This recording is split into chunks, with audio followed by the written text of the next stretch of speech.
আসসালামু আলাইকুম ভিউয়ার্স, আশা করি সবাই ভালো আছেন। আজকে আমি দেখাবো এসটির যে ফ্যান এবং কম্প্রেসার কীভাবে কানেকশন হয়েছে সেই কানেকশনগুলো আজকে দেখাবো। আমাদের ইনডোর থেকে দুইটা তার আসলো, আসার পরে এটা হলো ফেস, এটা হলো নিউট্রাল, এই তিনটা তার কম্প্রেসার থেকে আসছে।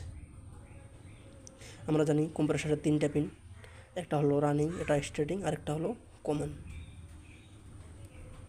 তো আমাদের এটা হলো কমন পিন, এটা স্টার্টিং, এটা রানিং, সরাসরি কম্প্রেসারে চলে গেছে।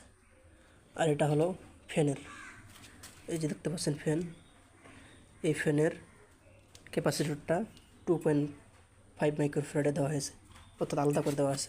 আবার কোনো কোনো এসিতে 3টা করে পিন দেওয়া আছে, যেমন 60+5, অর্থাৎ 60 হলো কম্প্রেসারের জন্যে আর 5 হলো আপনার ফ্যানের জন্যে। তো এটা খুব সোজা, আপনারা যারা ফ্যানের ক্যাপাসিটর কানেকশন করতে পারেন সেই রকমই কানেকশন। এই যে কম্প্রেসার, এখানে 3টা পিন, এটা হলো কমন, এটা হলো স্টার্টিং, পরেরটা হলো রানিং, আর এটা হলো কন্ডেন্সার। তো এটা খুব সোজা কানেকশন করতে, আপনারা চাইলে খুব সহজেই এটা কানেকশন করতে পারেন।